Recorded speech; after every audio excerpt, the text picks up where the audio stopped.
सनि पशुसनि लोकसनि नभयसनि गृह प्रजां बहुलां मे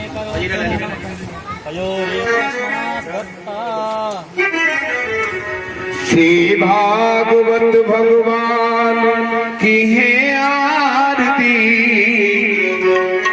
पापियों को पाप से है तारती।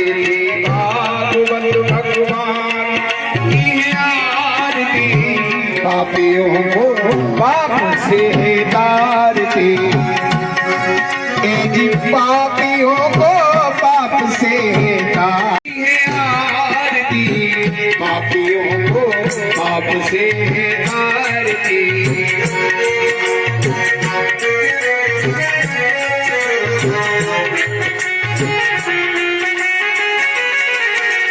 हमारी भक्ति है मुक्ति भक्ति है, पंचम में दिन जाला तब ज्योति जगाने वाला। ये हमारी भक्ति है मुक्ति भक्ति है, पंचम में दिन जाला तब ज्योति जगाने वाला। हरि नाम जय हरि नाम जय, हरि नाम जय हरि नाम जय। ये प्रभु मेहमा की आरती, पापियों को पाप से है आरती।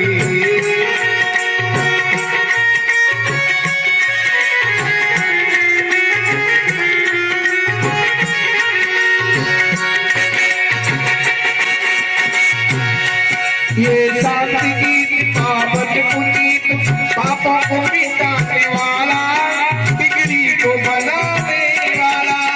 शांति गीत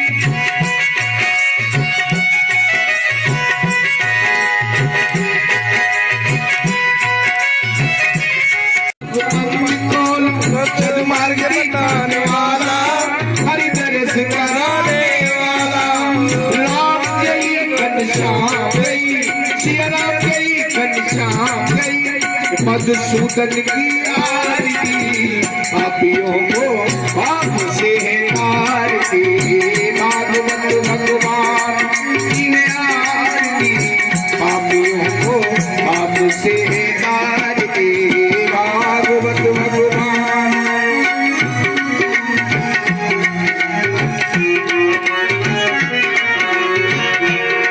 श्री भागवत भगवान की है आरती, पापियों को पाप से है आरती।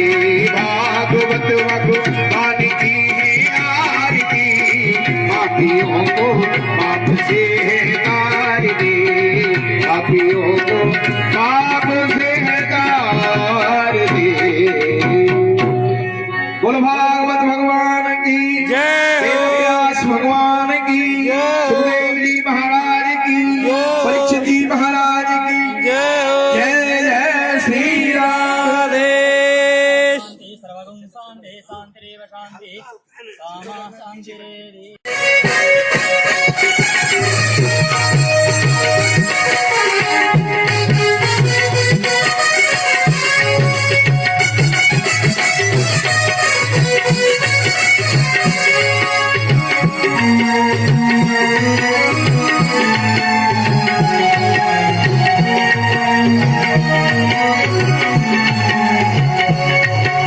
श्री कृष्ण गोविंद हरे मुरारी, हे नाथ नारायण वासुदेव। सातवां ऊती का स्कंद है।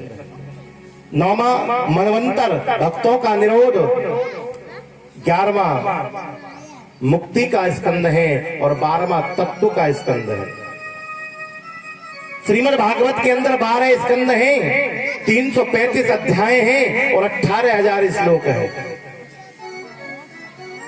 ये भागवत का पूर्ण दर्शन है। भगवान किसको कहते हैं? भगवान है कौन? जिसके अंदर 6 प्रकार के भग निवास करते हैं, वही भगवान है। और 6 प्रकार के भग कौन कौन सी? ज्ञान, वैराग्य, धर्म, ऐश्वर्य, यश और श्री। ये 6 प्रकार के भग जिसके अंदर निवास करते हैं, वही भगवान है। और भगवान के मार्ग पर चलना ही भागवत धर्म है। जो भगवान के रूप का प्रतिपादन करता है, वही भागवत है। और भागवत किसको कहते हैं? भागवत 4 शब्दों से बना है। भा से भक्ति, क्या से ज्ञान, वैसे वैराग्य और तैसे तप। हमारे ब्रज के संत बड़ा सुंदर कहते हैं, भागे कहे ते भाग खुल जाते भगतन के, और गाके कहे ते गुमान मिट जाते हैं। वाके कहे ते वरण होते विष्णु भगतन में, ताके कहे ते सिंधु तर जाते हैं। सर्व सिद्धांत निष्पन्नम, ये भागवत का स्वरूप है। भक्ति, ज्ञान, वैराग्य और तप, यही तो भागवत है। भागवत का यहाँ पर बड़ा सुंदर शुभारंभ हुआ है। ध्यान देना, किसी भी शास्त्र को जब प्रारंभ किया जाता है ना, उसके इष्ट प्रधान देवता का उसके सबसे पहले वंदन किया जाता है। जब तुलसीदास जी ने मानस को प्रारंभ किया ना लिखना, तो सबसे पहले राम जी का वंदन किया है। रामायण में राम जी की वंदना की गई है, देवी भागवत में दुर्गा की वंदना की गई है, शिव पुराण में भगवान श्री रुद्र की वंदना की गई है। लेकिन भागवत ही एक ऐसा ग्रंथ है जिसके अंदर किसी भी देवता की वंदना नहीं की गई, और यहाँ देवता की जगह केवल सत्य की वंदना की गई है। सर्वप्रथम श्लोक बड़ा सुंदर है। जन्मादस्या यतो न वयाधितरतास्य, चार्थे स्वभिज्ञे स्वराट, तेने ब्रह्म हृदयादि कवये मुह्यन्ति यत् सूर्या।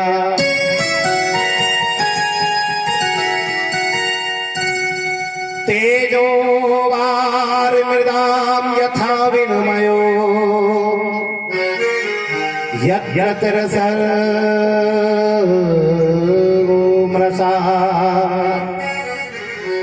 धाम्ना स्वेन सदा निरास्तकुहकम्,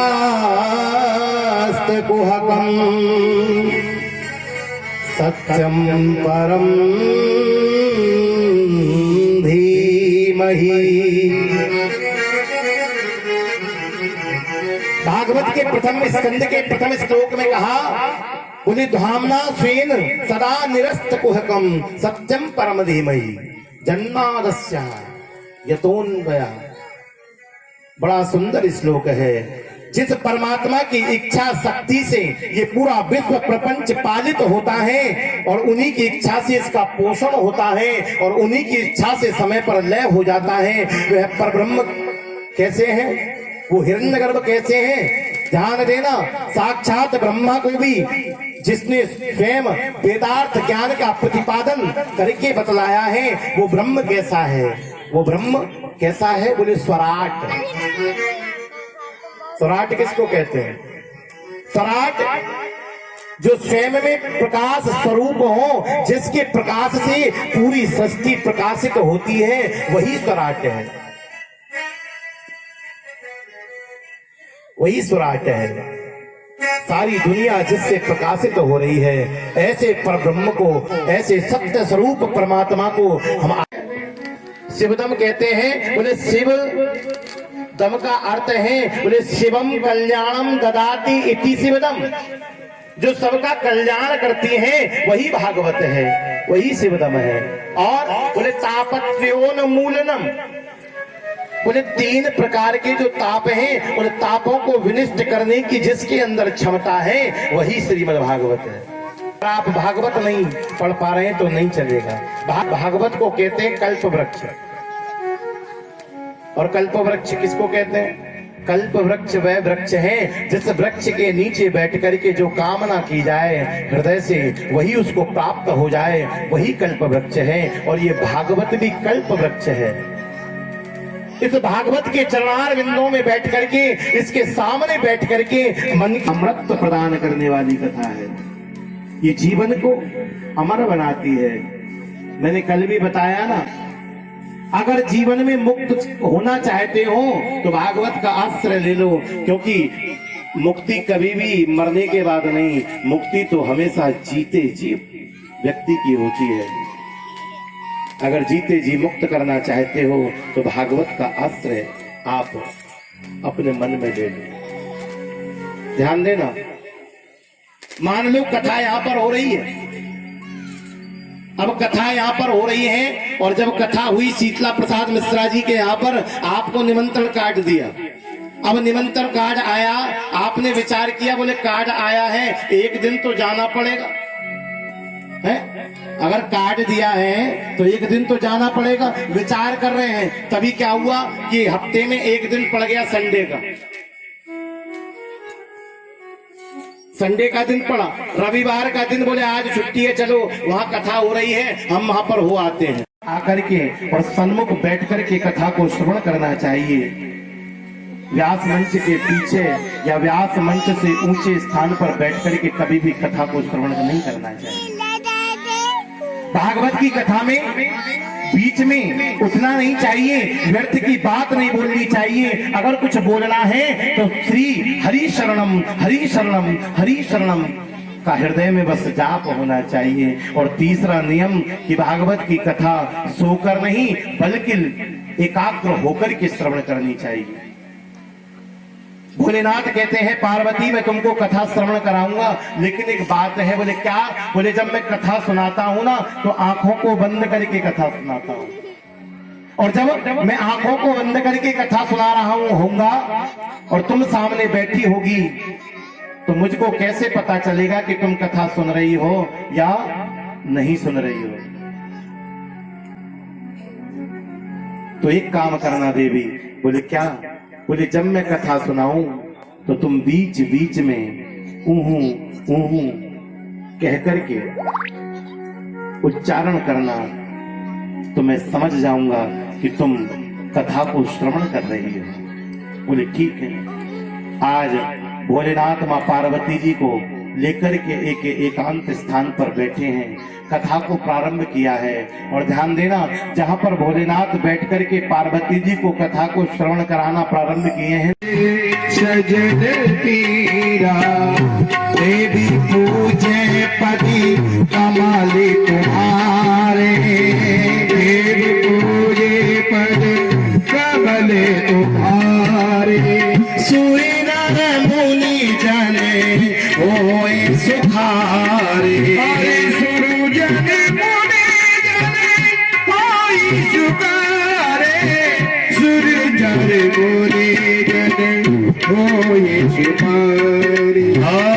देवी पूजे पदी कमाली तुम्हारी, देव पूजे पद कमल तुम्हारे। सूर्य नर मुनि जन होए सुखारे, सूर्य नर मुनि जन होए सुखारे। श्रीमान सूत जी कहते हैं परमात्मा कभी भी जन्म नहीं लेते, अवतार लेकर के आए हैं। और अगर शास्त्र के परिप्रेक्ष्य से देखा जाए तो परमात्मा के 24 अवतार हैं। पहला अवतार मेरे प्रभु का सनत कुमारों के रूप में है, जो ऋषि अवतार है। पहला अवतार सनत कुमारों के रूप में, दूसरा यज्ञ के स्वरूप में 12 भगवान का अवतार है, तीसरा संत नारद का, चौथा नर और नारायण का अवतार है, पांचवा भगवती जी का अवतार है, सातवां श्री यज्ञ भगवान का अवतार है, और आठवां श्री ऋषभ देव जी का अवतार है, नौवां पृथु जी का अवतार, 10वां श्री मत्स्य अवतार है, 11वां कच्छप अवतार और 12वां धन्वंतरी भगवान का अवतार है, 13वां मोहिनी अवतार, 14वां श्री नरसिंह भगवान का अवतार है, और 15वां श्री वामन भगवान का अवतार, 16वां श्री परशुराम भगवान का अवतार है, 17वां महर्षि वेदव्यास जी के रूप में मेरे प्रभु का अवतार हुआ है, 18वां आदरणीय प्रभु श्री राम का अवतार है, और 19वां श्री बलराम जी का अवतार है, और 20वां मेरे कन्हैया का अवतार है,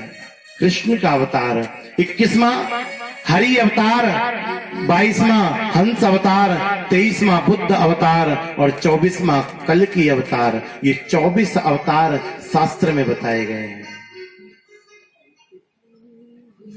24 अवतार शास्त्र के परिप्रेक्ष्य से बताए गए हैं, लेकिन इन 24 अवतारों में केवल 2 ही प्रत्यक्ष परिपूर्णतम अवतार हैं, और वो किसके? एक राम का और एक कृष्ण का। 2 ही अवतार परिपूर्णतम है, और दोनों में अंतर भी नहीं है। संत कहते हैं राम कृष्ण दौ एक हैं, अंतर नहीं निमेष, और इनके नयन गंभीर हैं और इनके चपल विशेष। एक मर्यादा पुरुषोत्तम है, एक लीला पुरुषोत्तम है, अंतर केवल एक है। जो राम जी ने अपने जीवन में तुमको करके दिखाया उसको करना, और मेरे गोविंद ने जो अपने मुख से गाया उसको करना, केवल यही अंतर है। राम जी क्या करते हैं? बोले राम जी करते हैं प्रात काल उठ के रघुनाथा, मात पिता गुरु नावई माथा। राम जी करते हैं, हम लोग कर सकते हैं, लेकिन गोविंद ने क्या किया? गोविंद ने 7 वर्ष की अवस्था में 7 कोस लंबे चौड़े गिरिराज को 7 दिन 7 रात्रि पर्यंत तक अपने नक पर धारण किया। ये हम नहीं कर सकते हैं। इसीलिए राम जी के किए हुए को करिए और कृष्ण के कहे हुए को करिए, यही दोनों के अवतार में अंतर है। भागवत जी को लिखने का व्यास जी का मूल प्रयोजन केवल इतना है कि किसी भी प्रकार से प्राणी का जो मन है ना, वो गोविंद के चरणों में जाकर के बन जाए। पीछे वो अंडा फूटा पड़ा है। आज भोलेनाथ ने कथा को प्रारंभ किया, जैसे ही प्रथम दिवस की कथा हुई, आज अंडा साबुत हो गया है। दूसरे दिन की कथा जैसे ही प्रारंभ हुई और विश्राम हुई, आज वह अंडा पूर्णता के साथ मेरा चिंतन करता है। बोले योगक्षेम बहाम्यम, उसके समस्त योग क्षेम को मैं अपने सिर पर धारण कर लेता हूं। ऐसी प्रतिज्ञा मेरे गोविंद की है।